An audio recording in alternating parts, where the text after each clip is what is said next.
Hi there, welcome to Paranormal Blip. Now this is an extraordinary episode where we are going to be talking about probably the biggest story in the UAP field, certainly since 2017. Probably eclipses 17 quite easily actually, as I like to call it, 17. So this is the Grusch crash. We are living post-Grusch, and I think it is pronounced Grusch. I know there's a bit of a debate out there about how do you pronounce the man's name? Well, Ross Coulthard says Grusch, so I will follow Ross's lead on this. And, well, what do we know? Well, we know that my instant reaction was captured for that select few. The smartest, it's basically an intelligence test, like like Gary Nolan says, the smartest among you are subscribing for just a less than a packet of Tang Fastics a month. And I laid down my initial impressions, having read it, the Debrief article, a couple of days ago, wasn't it? Yeah. So here we go. Now, on that subscription episode, I'd said it could either go one of two ways, or at least there was a range of ways it could go. And the extremes is that it's picked up by everyone and it becomes massive, or it's picked up by nobody and it dies a death. It dies on the vine. Well, guess what's happened? So far, so good. Is that, or do you say so far, so good, or so good, so far? So far, so good, I think you say, don't you? Yeah, that's what you say. And I'll say so far, so good. So far, so good, because The Guardian have picked it up, Newsweek have picked it up, the New York thing has picked it up, New York Mag, is that what it's called? I think. Fox News has picked it up, the Mirror, the Sun, the Mail, the Telegraph this morning has picked it up, the newspaper has picked it up. So lots and lots and lots of newspapers in Britain, the Bild in Germany, the Netherlands' biggest newspapers picked it up as well. Lots and lots and lots and lots of news outlets are picking up and reporting on this story. And all of them are reporting on it seriously as a substantial news story. So it looks like, well, what do we know? No, we know that following the Debrief article that kind of launched the whole thing by Leslie Kane and Ralph Blumenthal, there was a blockbuster episode of Need to Know that came out a few days ago. Listen to that, and that's Ross Coulthard laying out, kind of what he spoke about, how he got in contact with this guy. He's been in contact with Grusch, Dave Grusch, for a year, and he interviewed Dave Grusch for 7 hours, and they've said that they're going to release the whole of the 7-hour interview, which is fantastic. But they've done a deal with this organization called News Nation, which is a kind of startup news company in the States. So News Nation are the people that we're all watching. And at the moment, they're kind of like dripping out little bits of the interview bit by bit. But the main interview is Sunday, okay? So I'm doing a quick episode today, basically with one message that I'm going to kind of drill into your heads until you're sick of it and you actually act upon it, which is the main message that Ross is saying in Need to Know. I'm also saying that, it's incredibly exciting and it looks like it's going the right way in terms of exposure for this. The Guardian was a big one that everyone was celebrating last night. The Telegraph, although it's on for sale, so you could buy the Telegraph if you like, and you get the Sunday Telegraph in, but it costs a good couple of million at least to buy those newspapers. So they picked it up this morning. So it's incredibly exciting. You could probably hear the excitement in my voice. Anyway, if you don't know what I'm talking about, obviously I've got a link to all of the kind of big things in the episode description. So Dave Grusch was working for a department in the Department of Defense, and his job was to hand over and kind of be the liaison between his department and the office that was set up to investigate UAPs, okay? And this was a couple of years ago. And what he found was that what he was being given was nothing to send over to them, but people that he knew were coming to him saying, well, actually, there is a program about it and we can show you this, but it's off the books, it's illegal, there's no oversight, there's no kind of, nobody elected is seeing what we're doing. And of course, by law, no matter how secret your program is, you need to have somebody elected seeing it. I mean, if you want to think about that for a minute, that's one of the differences between a military dictatorship and a democracy. Yep. If you have the military or the kind of military-industrial complex doing things that elected individuals don't know about, then that's not great, because we live in democracies, don't we? Yes, unless you're listening in a place that you're not a democracy. So, probably amazing that you're listening to me. Take care of yourself. Keep your head down. But anyway, so he then collated all of this evidence that there were secret UAP programs, and he used the newly formed, it's only been in place for 6 months, whistleblower legislation that was signed by Biden at the end of last year, December 2022, to legally come forward with that legal safeguard in place for him and make a complaint to the Inspector General, who kind of oversees the intelligence community. And he had an 11-hour interview with the Inspector General for the intelligence community. And he said, this is going on, this is going on, this is going on, and Congress do not know about it. The office that they set up to investigate UAPs don't know about it. Nobody knows about it. It's immoral and it's illegal, and I'm going to resign about it and I'm going to talk about it. And in the same way that when you do something like that, or if you're kind of like a former, I don't know, a pilot or whatever, and you write your story about, your time as a pilot, you have to get things checked out, and the Department of Defense might say, well, we can't tell people this is classified, so you need to take that out. Well, he said he had everything cleared. He said, this is what I'm going to talk about, and they cleared him, which is a big thing here, because it's really interesting. He's doing it absolutely by the book, okay? So he went to Leslie and Ralph, and Leslie and Ralph wrote it up. This is the rumoured Washington Post article. But interestingly, Ralph Blumenthal, yesterday I think it was, said it wasn't that the Washington Post declined taking the article that we had written. It's just that we needed to get it out there quickly.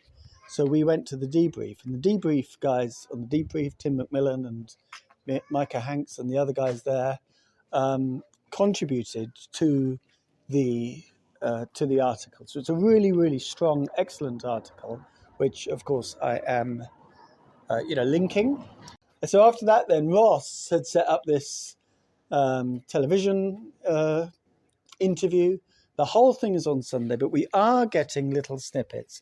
So this is edited highlights of the first of the snippets to come out of News Nation. So here is Dave Grusch talking to Ross Coulthart, and I think you may hear the voice of one of the News Nation reporters as well. So here they are. What conclusion did you come to at the end of your time on the UAP task force? The UAP task force was refused access to a broad crash retrieval program. When you say crash retrieval, what do you mean? These are retrieving non-human origin technical vehicles, call it spacecraft if you will, non-human, exotic origin vehicles that have either landed or crashed. We have spacecraft from another species. We do, yeah. How many? Quite a number. You're kidding. No. I thought it was totally nuts, and I thought at first I was being deceived. It was a ruse. People started confiding in me. They approached me. I have plenty of current and former senior intelligence officers that came to me, many of which I knew almost my whole career, that confided in me they were a part of a program. They named the program. I've never heard of it. And they told me, based on their oral testimony, and they provided me documents and other proof, that there was, in fact, a program that the UAP task force was not read into. Grusch alleges the U.S. government has recovered non-human craft for decades. If you're right, if you're telling us the truth, everyone, the entire American public, has been lied to for decades. Yeah, there's a sophisticated disinformation campaign targeting the U.S. populace, which is extremely unethical and immoral. You are saying to the human race, for the first time, an official intelligence representative at a high level from the US government is saying publicly, we are not alone. We're definitely not alone. Absolutely, the data points empirically that we're not alone, yeah. Do we have bodies? Do we have species of Well, non-human? naturally, when you recover something that's either landed or crashed, sometimes you encounter dead pilots. And believe it or not, as fantastical as that sounds, it's true.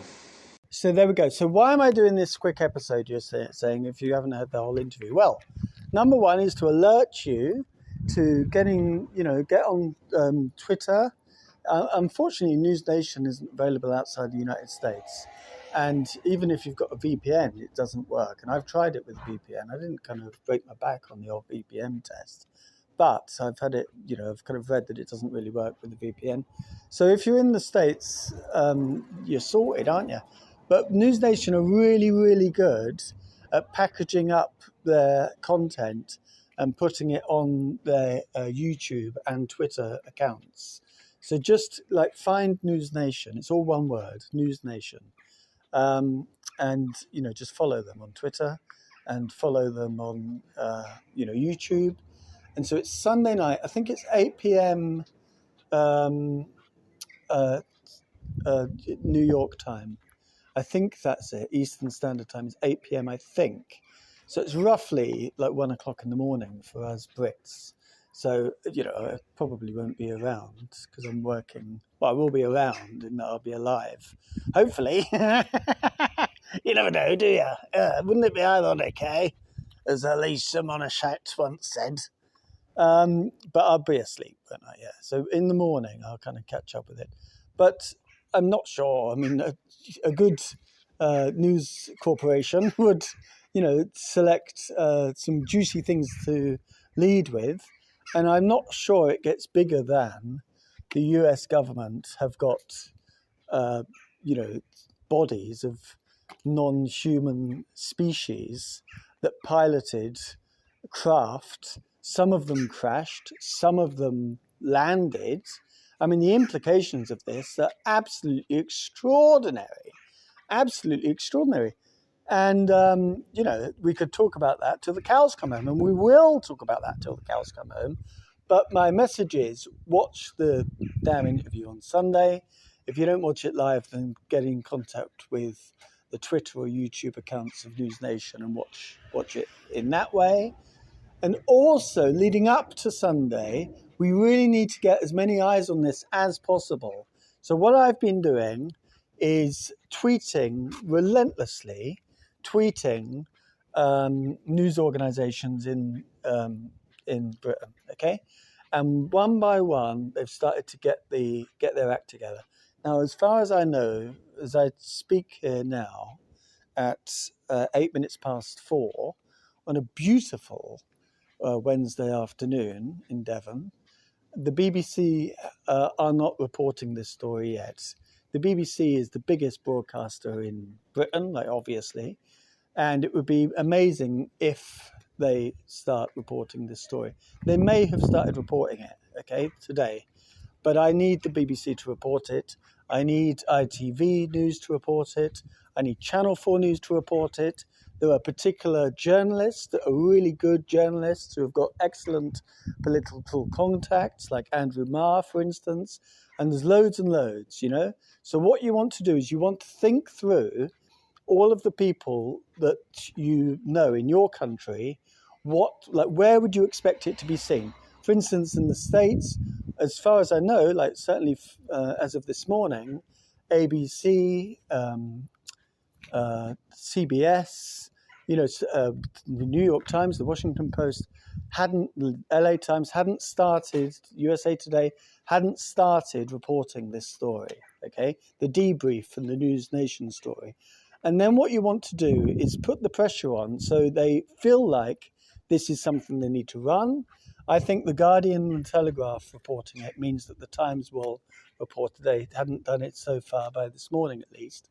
So I think the Times is just about to happen, which means that every single newspaper, like national newspaper in Britain, has reported it, which would be fantastic. But then we need to think about the TV media and the radio media as well, okay? And start tweeting, like relentlessly tweet to these people. Find out, do a bit of research, find out the editors of the programs that are the kind of news-making programs, like, for instance, Channel 4 News, like Newsnight in Britain, Andrew Marr on LBC, the News Agents podcast in Britain. The Rest of Politics is a bit it's not really a news one. It's kind of like two old blokes kind of over the hill talking about, when Tony Blair was a young man in power. So maybe not those guys, although they've got a massive following. So I am including those. And remember, they read out my question the other day, didn't they? So they might remember me. Who knows? Probably think of nothing else, I would imagine. Alistair Campbell's linking into the cold water every morning. He's a cold water swimmer, isn't he? He does it every morning. So just think through who do you want to target and get onto social media and start sending out messages and tell them to watch this thing and tell them to take it seriously and praise the people that are doing it, yeah? So I've got tweets up that if you want to get a template, follow me at Paranormal Blip. Take a look. I mean, it's nothing, It's like the most obvious thing. I just link the newest one that's writing about it and say thank you to whoever it is, and still waiting for, and then a big list of people, and that list has been going down as people are reporting it. As kind of news organizations are reporting it. So what you want to do is you want to build up this momentum whereby people then start asking questions about it. A question was asked to the White House press secretary yesterday, and she said, refer to that to the Department of Defense. Everyone thought, she's just passing the buck and, shrugging her shoulders.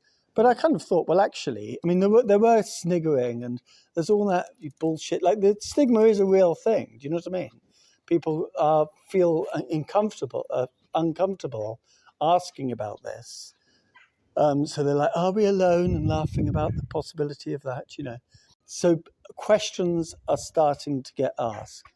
Questions of the Ministry of Defence in the United Kingdom, because we now know it's been confirmed by Canada. Chris Sharp confirmed it live when he was speaking to Matt on the Good Trouble show the other day.